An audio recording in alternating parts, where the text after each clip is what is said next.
یعنی جب تک سورج زرد ہوتا ہے نا اس وقت تک کا وقت ہے، اور دوسرا وقت ہے ضرورت، اور یہ غروب آفتاب تک ہے، یعنی کہ ایک وقت ہے جب تک سورج زرد ہو تو اس وقت تک وقت ہے، اور ایک ہے ضرورت یعنی آخری وقت، کوئی آدمی کس وقت تک عصر کی نماز ادا کر سکتا ہے، تو وہ ہے سورج کے غروب ہونے سے پہلے پہلے تک۔ تو حدیث کے الفاظ ما لم یغیب الشفق، نماز مغرب کی ابتدا معروف ہے کہ وہ غروب آفتاب سے ہے، یعنی جیسے مکمل طور پر سورج غروب ہو جائے گا تو نماز مغرب کا آغاز ہو جائے گا، نماز مغرب کے وقت کا آغاز ہو جائے گا۔ تو ان کلمات میں نماز مغرب کی انتہا مذکور ہے کہ یہ وقت شفق کے غائب ہو جانے تک باقی رہتا ہے۔ مغرب کا اول وقت کیا ہوا؟ جیسے سورج غروب ہو مغرب کی نماز پڑھ لو۔ آخری وقت کیا ہے؟ جب تک شفق غائب جب تک غائب نہ ہو یعنی باقی رہتا ہے اس وقت تک نماز مغرب کا وقت ہے، اور یہ اس کا انتہائی اور آخری وقت ہے۔ تو نماز مغرب کو اسی لیے مغرب کہتے ہیں کہ غروب آفتاب کے بعد وہ اس کا وقت شروع ہو جاتا ہے۔ اب اس مغرب کی نماز میں جو یہ شفق کا لفظ ہے نا اس کو سمجھنا ضروری ہے، یہاں شفق سے مراد کیا ہے؟ تو شفق سے یہاں مراد شفق احمر ہے، یہ آسمان کے مغرب کے افق پر غروب آفتاب کے بعد پھیل جانے والا سرخ خط ہوتا ہے، سرخی سرخی سی ہوتی ہے۔ جب تک یہ خط سرخ رہتا ہے مغرب کی نماز کا وقت ہے، اور جب اس خط کی سرخی ختم ہو جاتی ہے چاہے سفیدی سی باقی بھی رہے تو نماز مغرب کا وقت ختم ہو جاتا ہے، اور یہیں سے نماز عشاء کا وقت وہ شروع ہو جاتا ہے۔ اچھا، نماز مغرب کا وقت ہمارے ہاں سمجھا جاتا ہے کہ بہت تھوڑا ہے، بہت تھوڑا وقت ہے، اس لیے لوگ جیسی اذان ختم ہوتی ہے اس کے فوراً بعد نماز پڑھ لیتے ہیں، اور عمومی طور پر صورتیں بھی بہت چھوٹی چھوٹی سی پڑھی جاتی ہیں۔ لیکن جتنا لوگ مختصر سا وقت بتاتے ہیں نا اتنا مختصر وقت بھی نہیں ہے، اس میں اتنا مختصر وقت بھی نہیں ہے۔ تقریباً سورج غروب جب سورج غروب ہوتا ہے اس وقت سے لے کر، اور جب یہ شفق غائب ہوتا ہے، سرخی غائب ہوتی ہے مغرب کی جانب، تو اس میں تقریباً کوئی آدھا گھنٹہ 35-40 منٹ وہ ہوتا ہے، یہ ٹائم اتنا ٹائم ہوتا ہے۔ اچھا، اب اس میں آپ صلی اللہ علیہ وسلم کا جو عمل ہے اور صحابہ کرام رضی اللہ عنہم اجمعین کا جو عمل ہے وہ یہ ہے کہ مغرب کی اذان ہوتی تھی، پھر اس کے بعد صحابہ کرام رضی اللہ عنہم اجمعین وہ مغرب سے پہلے 2 رکعتیں پڑھا کرتے تھے۔ آپ صلی اللہ علیہ وسلم ارشاد فرمایا صلوا قبل المغرب، صلوا قبل المغرب،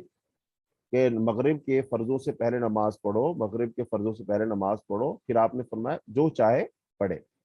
اس کا مطلب فرض تو نہیں ہے لیکن آپ نے تاکید کی ہے۔ تو صحابہ کرام رضی اللہ عنہم اجمعین مغرب کے فرضوں سے پہلے 2 رکعتیں پڑھا کرتے تھے، اس کا مطلب وہ 2 رکعتیں پڑھی۔ پھر اس کے بعد آپ صلی اللہ علیہ وسلم نے نماز مغرب جب پڑھائی ہے تو اس میں آپ نے جو درمیانی صورتیں ہیں وہ پڑھی ہیں، یعنی کہ ایک تو ہے نا مختصر صورتیں جیسے قل اللہ احد انا اعطیناک الکوثر، اور دوسری صورتیں ہیں جیسے سورہ بقرہ ہے، سورہ آل عمران، یہ بڑی صورتیں اور وہ چھوٹی صورتیں، ان کے درمیان میں درمیانی جو صورتیں ہیں وہ صورتیں آپ نے پڑھی، جیسے آپ صلی اللہ علیہ وسلم سورہ طور پڑھی ہے نماز مغرب میں، اب سورہ طور پڑھیں گے آپ اور پھر اس کو ٹھہر ٹھہر کر پڑھا جائے تو اس میں وقت تو لگ جاتا ہے۔ تو مغرب کا اتنا مختصر سا وقت بھی نہیں ہوتا جتنا کہ ہم لوگوں نے سمجھ لیا ہے، لیکن اس کا مطلب ہرگز یہ بھی نہیں ہے کہ نماز مغرب کو تاخیر سے پڑھا جائے۔ لیکن میں یہ کہنا چاہ رہا ہوں کہ گھروں میں خاص طور پر جو خواتین ہوتی ہیں وہ کسی کام کاج میں ہوتی ہیں، کچن میں ہوتی ہیں، مغرب کے وقت افراد گھر کی طرف لوٹ رہے ہوتے ہیں تو کھانا وغیرہ بنا دینا ہوتا ہے، تو اگر اس میں تھوڑی بہت تاخیر ہو جائے تو وہ لوگ کھانا ہی چھوڑ کے بھاگ دیتے ہیں اور نماز پڑھنے لگتے ہیں ایسے ہی، تو بھی ٹائم بہت تھوڑا ہے، نہیں ایسی بات بھی نہیں ہے۔ تو اتنا وقت نماز مغرب کا ہوتا ہے۔ بہرحال تاخیر کرنے کا میں نہیں کہہ رہا ہوں بندہ سست اور ڈھیلا ہی ہو جائے کہ اپنی نماز کو چلو ٹائم اتنا ہے، وہ ہم نے حدیث کی کلاس میں پڑھا تھا اتنا وقت ہے تو لہذا ہم ٹھہر کے پڑھ لیں گے، نہیں، اس کا مطلب یہ نہیں ہے۔ بتانا صرف اس لیے ہے کہ ہم بعض دفعہ بیجا دوسروں پر بھی سختی کرتے ہیں یا دوسروں کو برا سمجھ رہے ہوتے ہیں کہ اس نے نماز بہت تاخیر کر دی ہے،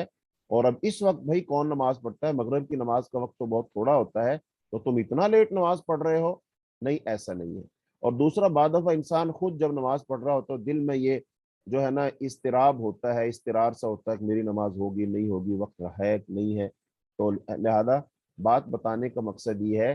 کہ ہمارے علم میں یہ بات آ جائے، باقی نماز کو اول وقت میں پڑھنا ہی بہتر ہے۔ تو باقی شفق سے مراد اب کیا ہے؟ شفق سے مراد ہے آسمان کی طرف جو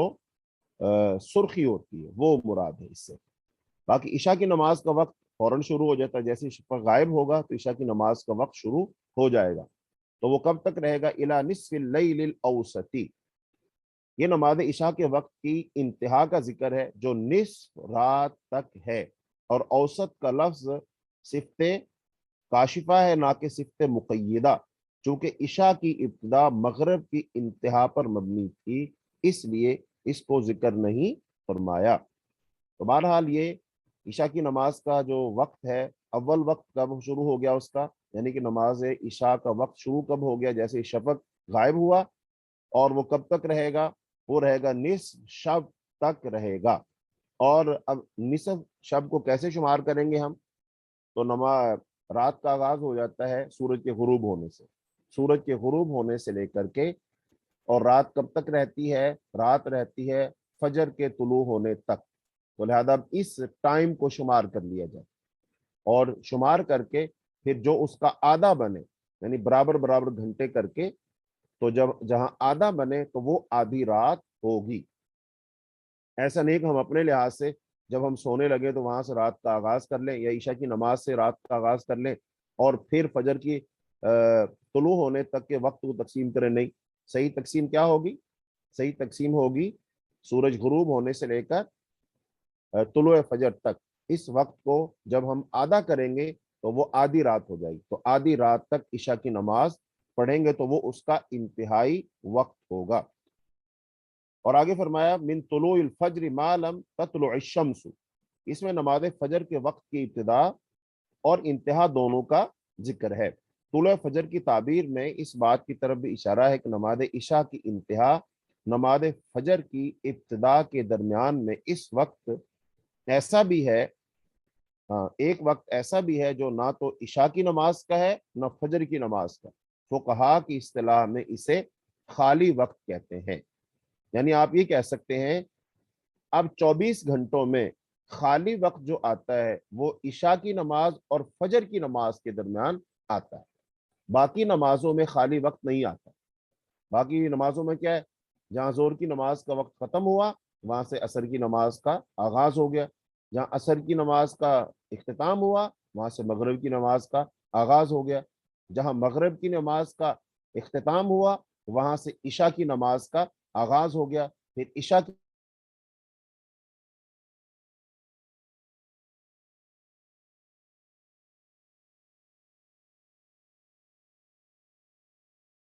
جو وقت شروع ہوگا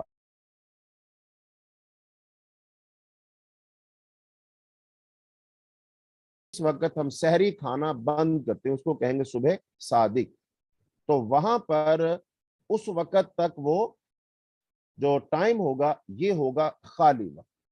اس کو ہم کیا کہیں گے؟ خالی وقت۔ تو خالی وقت آتا ہے عشاء کی نماز کا وقت ختم ہونے سے اور فجر کی نماز کا وقت شروع ہونے تک، یہ خالی وقت ہے، باقی اور کوئی خالی وقت نہیں ہوتا۔ تو اب اس حدیث میں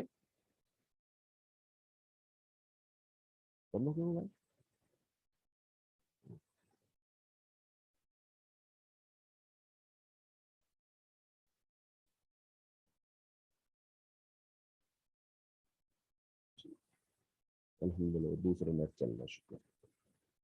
اچھا جی، تو اب اس حدیث میں پانچوں نمازوں کی ابتدا اور انتہا کے اوقات کو ذکر کیا گیا ہے۔ تو اب قرآن کریم میں پانچوں نمازوں کے اوقات پر جو قرآن کریم کی رہنمائی ہے وہ ہم آپ کے سامنے ذکر کرنا چاہیں گے۔ قرآن پاک میں اللہ تعالیٰ نے ارشاد فرمایا ان الصلاۃ کانت علی المؤمنین کتابا موقوتا، بے شک نماز ایمان والوں پر ہمیشہ سے وہ وقت مقررہ وقت پر وہ فرض کی گئی، بے شک نماز ایمان والوں پر ہمیشہ سے ایسا فرض ہے جس کا وقت مقرر کیا ہوا ہے۔ یعنی ایک تو یہ عبادت فرض ہے، دوسرا یہ اپنے وقت میں فرض ہے۔ تو غرض مواقیت کی نماز، نماز سب سے مؤکد شرط ہے، وقت کی جو شرط ہے وہ سب سے اہم شرط ہے، اس لیے اس کی رعایت بھی سب سے مؤکد ہے، تاکید کی ہوئی ہے۔ لہذا نماز کو اپنے وقت پر ہی ادا کیا جائے گا، چاہے کسی عذر کی بنا پر۔ تو اس کی چند دیگر شروط یا ارکان یا واجبات ادا کرنے سے رہ بھی جائیں، لیکن نماز کو اپنے وقت پر وقت سے نہیں رہنے دیا جائے گا، لہذا جو حال بھی ہے اسی حال میں اپنے وقت پر نماز ادا کی جائے گی۔ تو اب اس حدیث میں جو قرآن پاک کی جو آیات ہیں ان سے بھی نمازوں کے اوقات معلوم ہوتے ہیں، جیسا کہ اللہ تعالیٰ نے سورہ الاسراء میں ارشاد فرمایا اقیم الصلاۃ لدلوک الشمس الی غسق اللیل، نماز قائم کر سورج ڈھلنے سے رات کے اندھیرے تک، یعنی نمازیں زوال آفتاب سے لے کر رات کی تاریکی تک ہیں، اور یہاں تاریکی سے مراد اس کی ابتدا نہیں بلکہ انتہا ہے، اور تاریکی کی انتہا نصف شب تک، نصف رات تک ہوتی ہے، کیونکہ عین نصف شب کے وقت آفتاب قرۂ ارض سے سب سے زیادہ دور ہو جاتا ہے۔ گویا کہ نمازوں کے اوقات زوال آفتاب کے بعد سے نصف شب تک ہیں۔ اس میں 4 نمازوں ظہر، عصر، مغرب، عشاء کے اوقات کا اجمالی تذکرہ آ گیا۔ اس کے بعد نماز فجر کے وقت کو الگ سے ذکر کیا فرمایا گیا، وقرآن الفجر، کہ بے شک فجر کا قرآن، کیونکہ عشاء اور فجر کے درمیان ایک وقت ایسا بھی ہے جو دونوں میں سے کسی نماز کا نہیں۔ غرض اس آیت میں اگر نماز پنجگانہ کے اوقات کا اجمالی تذکرہ ہے تو نبی صلی اللہ علیہ وسلم کی سنت اور حدیث میں ان کا تفصیلی تذکرہ موجود ہے۔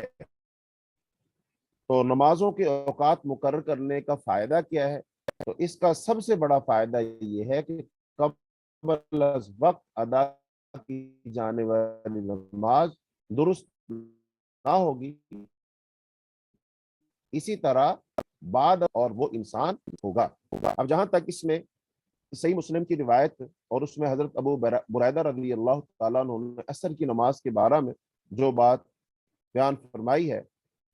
تو اس روایت میں یہ بیان کیا گیا ہے کہ نبی کریم صلی اللہ علیہ وسلم جب نماز عصر ادا فرما کر لوٹا کرتے تھے، سورج روشن اور صاف ہوتا تھا، اور ابھی اس کے اندر جو گرمی ہے، تمازت ہے اور چمک ہے، تو چمک نہ ہوا، جو اس بات کی دلیل ہے کہ ابھی سورج بلند ہوتا تھا،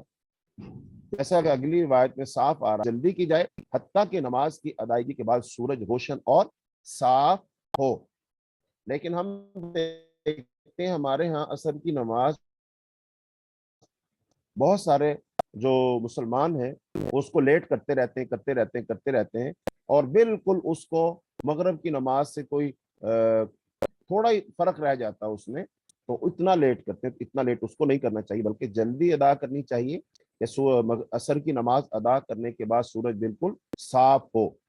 اور ایسے ہی امام مسلم کی ایک اور روایت میں حضرت ابو موسیٰ اشعری کی روایت میں یہ الفاظ ہے جب سورج ابھی بند ہوتا تھا۔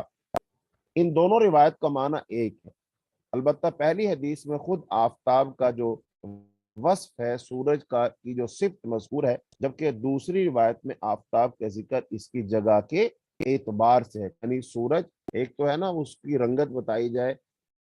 اور دوسرا یہ ہے کہ وہ کتنا بلند ہو، سورج کہاں تک ہو، تو اس میں یہ بتایا گیا ہے۔ اس کے بعد ہم دوسری حدیث پڑھتے ہیں، وَأَنْ أَبِي بَرْزَةَ الْأَسْلَمِيِّ رضی اللہ عنہ قال كان رسول اللہ صلی اللہ علیہ وسلم يصلي العصر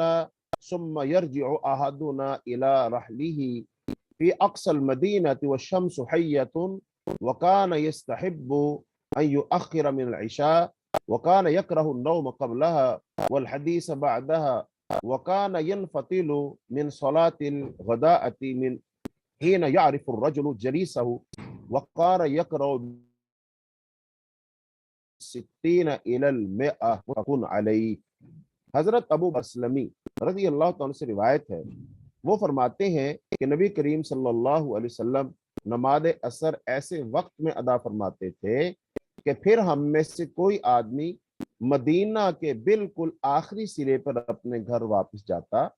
جبکہ ابھی آفتاب زندہ ہوتا تھا، یعنی بلند نماز دیر کر کے پڑھنا پسند فرماتے تھے، اور اس سے پہلے سونے کو اور عشاء کی نماز کے بعد باتیں کرنے کو ناپسند فرماتے تھے۔ عشاء کی نماز سے پہلے سونے کو ناپسند فرماتے تھے، اور عشاء کی نماز جب پڑھ لی جائے تو پھر اس کے بعد باتیں کرنے کو ناپسند فرماتے تھے، اور صبح کی نماز سے ایسے وقت میں فارغ ہوتے تھے کہ جب آدمی صبح کے اجالے میں اپنے پاس بیٹھنے والے کو پہچان لیتا تھا، اور آپ صلی اللہ علیہ وسلم صبح کی نماز میں 60 سے لے کر 100 آیات تک تلاوت فرماتے تھے۔ یعنی آپ صلی اللہ علیہ وسلم فجر کی نماز میں 60 آیات سے لے کر، یعنی کبھی کبھی 60 70 80 اور 100 آیات تک تلاوت فرمایا کرتے تھے۔ تو اس حدیث میں بھی نمازوں کے اوقات کچھ ہمیں معلوم ہوئے۔ تو اب حدیث کی جو الفاظ ہیں نا کہ آپ صلی اللہ علیہ وسلم عصر کی نماز پڑھتے تھے، ہم میں سے اپنے گھر وہ واپس آ جاتا تھا، جبکہ اس کا گھر کافی دور ہوتا تھا، تو سورج ابھی تک وہ حیتن کے لفظ آتے، یعنی اس کی روشنی اور حرارت ابھی باقی ہوتی تھی، یعنی سورج چمک رہا ہوتا تھا، سورج کی تپش میں سورج کی روشنی میں تپش بھی ہوتی تھی، یعنی گرمی اور حرارت ابھی باقی ہوتی تھی، اور وہ زرد اور ٹھنڈا نہیں پڑتا تھا۔ وَقَانَ يَسْتَحِبُّ، یہ محبت دینی ہوتی تھی نہ کہ نفسانی، چنانچہ آپ کو دین کے اعتبار سے عشاء کو دیر کر کے ادا کرنا پسند تھا، البتہ اس کے باوجود بھی آپ لوگوں کی رعایت ضرور فرمایا کرتے تھے۔ چنانچہ جب آپ صلی اللہ علیہ وسلم دیکھتے کہ لوگ اکٹھے ہو گئے ہیں تو نماز ادا فرما لیتے تھے، اور جب دیکھتے کہ لوگ دیر سے آ رہے ہیں تو نماز کو بھی مؤخر فرما دیتے تھے۔ تو امام کو چاہیے کہ وہ لوگوں کے ساتھ ایسا ہی برتاؤ کرے، اور ینفتلو مراد نماز ادا کر کے فارغ ہونا۔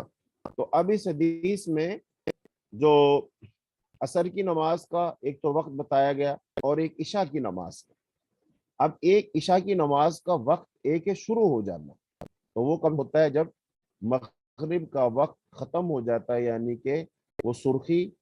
جو مغرب کے وقت سورج غروب ہونے کے وقت ہوتی ہے، وہ جب ختم ہو جائے تو عشاء کی نماز کا وقت شروع ہو گیا۔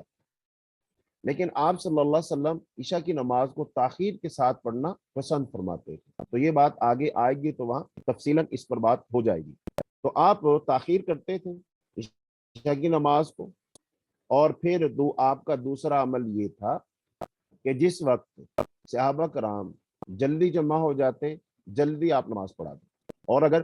ابھی صحابہ کرام جلدی نہیں آئے ہیں تو پھر اس کو تھوڑا مؤخر کر لیتے، یعنی آپ انتظار کر لیتے باقی لوگ آ جائیں۔ تو بہرحال اس کا اختیار امام کو ہے کہ امام جو ہے وہ لوگ جمع ہو جائیں تو چاہے جلدی پڑھا دے، اور اگر لوگ ابھی نہیں آئے ہیں تو ان کو تھوڑا وقت دے دے، رعایت دے دے، اور تھوڑا تاخیر بھی کر دے۔ تو یہ امام کو بہرحال اختیار دیا گیا ہے۔ اب جہاں تک اس میں آئے عشاء سے پہلے سونا، تو اس کا حکم کیا ہے؟ تو عشاء سے پہلے سونا یہ مکروہ ہے، لیکن اب اس کے اندر کسی کو مجبوری ہے تو اس مجبوری کا بہرحال شریعت لحاظ رکھتی ہے۔ مجبوری اگر ہو تو پھر مسئلہ اور ہوتا ہے، اور لیکن اگر کوئی مجبوری نہ ہو تو پھر عشاء سے پہلے سونا تو یہ مکروہ ہوگا، ناپسندیدہ ہوگا، نہیں سونا چاہیے، کیونکہ گہری نیند سو جانے پر نماز کے قضا ہو جانے کا اندیشہ ہوتا ہے۔ دوسرے اگر بیدار کرنے پر وہ بیدار ہو بھی جائے تب بھی بوجھل اور اونگتے اونگتے نماز ادا کرے گا، لہذا نماز عشاء سے قبل سونا مکروہ ہے، اور یہ مکروہ شرعی ہے، یعنی شریعت نے اس کو مکروہ جانا ہے۔ البتہ اگر دن بھر کی محنت کے بعد نماز مغرب کے بعد گھنٹہ بھر کے لیے سونے سے طبیعت میں وہ تر و تازگی پیدا ہو جائے تو ایسا سونا مکروہ، یعنی کہ آپ یوں سمجھ لیجئے ایک بندہ آفس سے آیا ہے، اس نے نماز مغرب ادا کی ہے، اور اس کو نیند کے جھٹکے آ رہے اور وہ نیند بہت،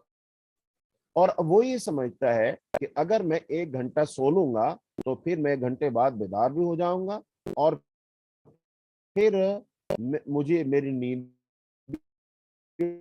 ختم ہو جائے گی اور میں نماز کو اچھے طریقے سے پڑھ لوں گا، تو ٹھیک ہے، تو اس کے لیے پھر وہ مکروہ نہیں ہوگا۔ لیکن اگر ایک آدمی کی عادت ایسی ہے اور اس کو معلوم، ہاں میں کل بھی سویا تھا، جب سویا تھا تو نہ تو میری نیند پوری ہوئی اور نہ میں ذرا وہ چاقو چوبند،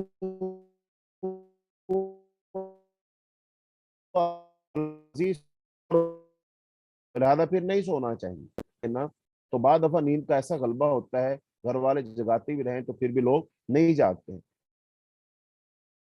سستی غالب آ جاتی ہے، اور پھر بیوی یہ سمجھتی ہے کہ ایک دفعہ جگا دیا ہے، 2 دفعہ جگا دیا ہے تو اب چلو نہیں جاگ رہے تو چلو پھر پڑھ لیں گے۔ تو اس کا نقصان یہ ہوگا کہ نماز با جماعت رہ جائے گی، اور عشاء کی نماز کو ادا کرنا، با جماعت ادا کرنا، یہ اس کے بارے فرمایا یہ بہت بھاری ہوتی ہے کس پر؟ منافق آدمی پر۔ اور نماز فجر کو پڑھنا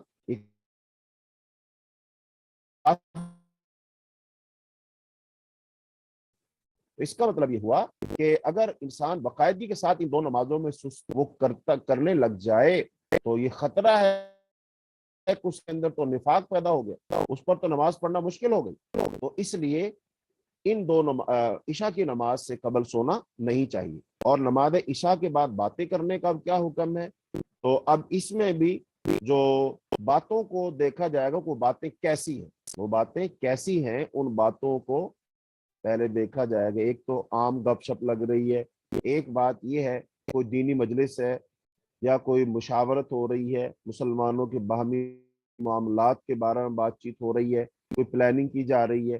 تو یہ باتوں کو اب دیکھا جائے گا۔ اب ایک بندہ ہے وہ مطالعہ کرتا ہے، وہ کوئی کتاب لکھ رہا ہے، کوئی پڑھ رہا ہے یا وہ پڑھا رہا ہے، تو یہ ساری چیزوں کو ملحوظ رکھا جائے گا۔ تو بہرحال جس کے شرعی اسباب بھی ہیں اور پھر حفظان صحت کے اسباب بھی ہیں، عشاء کے بعد اگر بہت تاخیر سے سویا جائے گا تو اس کے اثرات انسان کی طبیعت پر بہرحال پڑیں گے۔ تو جو اطباء ہے، حکماء حکیم اتفاق ہے، اول شب میں سونا بہتر اور صحت کے لیے زیادہ مفید ہے، اور جلد سو جانے سے تہجد کے لیے جاگنے میں معاونت حاصل، اور بسا اوقات خود فجر کی نماز سے بھی معروم ہو جاتا ہے، یا بیوی بچوں کے ساتھ باتیں کرنے میں وہ کوئی ضروری بات ہو تو اس میں کوئی حرج نہیں۔ چنانچہ جو لوگ عشاء کے بعد ہمیشہ ادھر ادھر کی باتیں اور گناہوں کے تذکروں عادی ہوتے ہیں، ان کا جاگنا ہو جاتا ہے، یعنی کہ جن میں نہ کوئی گھر کا کوئی فائدہ ہے، نہ کوئی اس میں دین کا کوئی فائدہ ہے، نہیں پڑھنے پڑھانے سے کوئی تعلق ہے، محض بیٹھے ہیں لوگ گپے لگا رہے ہیں، اور گپے بھی ایسی ہیں کہ جن کے اندر محض فحاشی کی، اریانی کی اور بے حیائی کی اور ایسی باتیں ہو رہی ہیں، تو یہ مکروہ ہی نہیں بلکہ یہ تو حرام تک پہنچ جائے گا۔ لہذا ان کو سو جانا چاہیے، ایسی باتوں میں نہیں جاگنا چاہیے۔ اور نماز فجر کا وقت، نماز فجر ایسے وقت میں ادا کی جائے کہ اس کے اختتام پر اتنا وہ اجالا ہو جائے کہ آدمی ساتھ والے کو پہچان لے۔ یہ حکم اس وقت کا ہے جب مسجدوں میں چراغ تک نہ ہوتے، لیکن اب تو ایسا مسئلہ نہیں ہے۔ ایسے نماز فجر میں اب قرات کتنی ہوگی؟ تو نبی صلی اللہ علیہ وسلم 60 سے لے کر 100 آیات تک تلاوت فرماتے تھے۔ اب آیات اپنے طول و اختصار میں مختلف ہیں،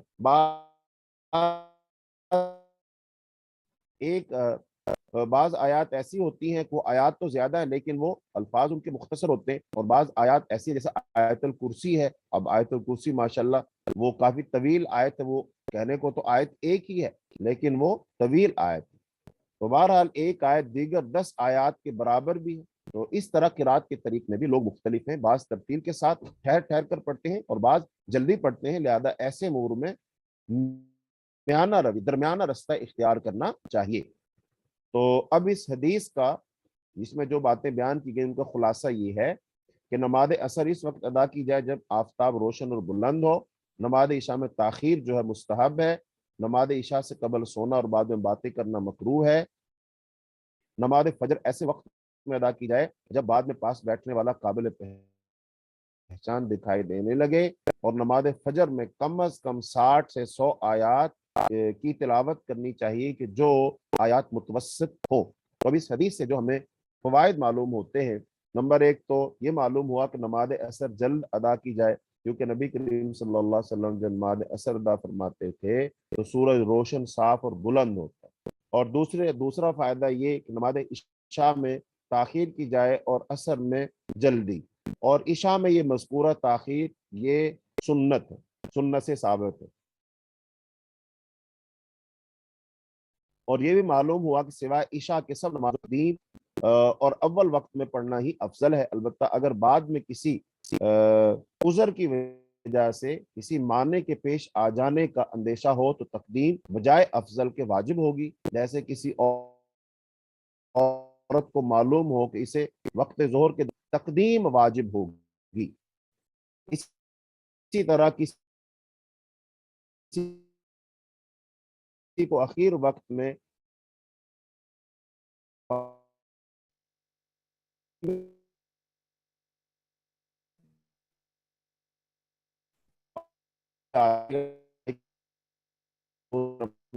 جاتا ہے، لیکن پانی آ جائے گا تو وہ اگر ہو تو کسی کا انتظار کرنے صحیح سے بتلا۔ اور ایسے ہی یہ بات بھی معلوم ہوئی نماز عشاء سے قبل سونا شرعاً مکروہ ہے، جس کے اسباب ذکر کر دیے گئے ہیں، تو ایسی نماز عشاء کے بعد باتیں کرنا مکروہ ہے سوائے چند مواقع کے، تو اس میں ٹھیک ہے عشاء کے بعد باتیں ہو سکتی ہیں، جیسے کوئی دینی مجلس ہے، دینی مشورہ ہے وغیرہ وغیرہ۔ اور ایسی نماز فجر جلد ادا کی جائے تاکہ اس میں کم از کم 60 سے 100 تک آیات تلاوت کی جا سکیں، اور وہ ایسے وقت میں ختم ہو جب پاس بیٹھے ہوئے شخص کو آدمی پہچان سکے۔ تو اس حدیث سے ہمیں یہ ساری باتیں معلوم ہو جاتی ہیں۔ اور اسی حدیث میں آگے وَعِنْدَهُمَا مِنْ حدیث جابر وَالْعِشَاءُ أَحْيَانًا تَقْدِيمُهَا وَأَحْيَانًا يُؤَخِّرُهَا إِذَا رَآهُمْ اجْتَمَعُوا عَجَّلَ وَإِذَا رَآهَا بِغَلَسٍ۔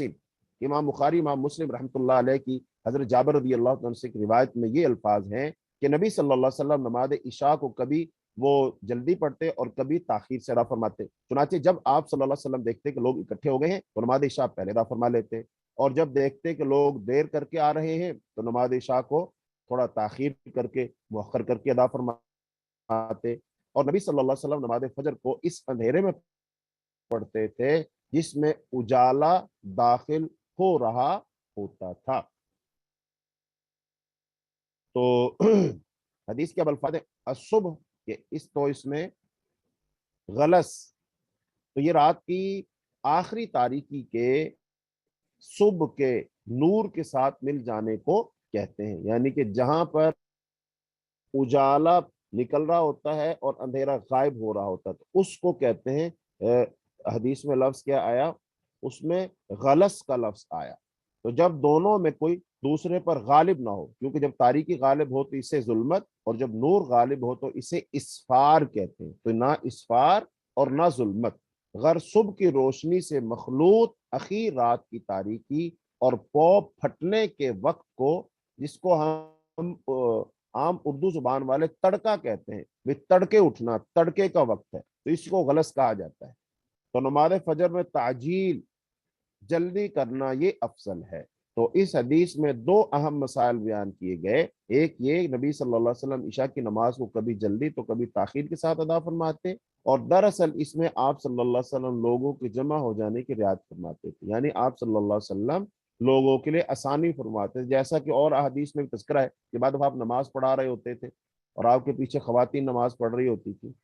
لیکن بچوں کے رونے کی آواز آ جاتی تو آپ صلی اللہ علیہ وسلم نے قرات لمبی کرنی ہوتی، لیکن جب اور ان بچوں کے رونے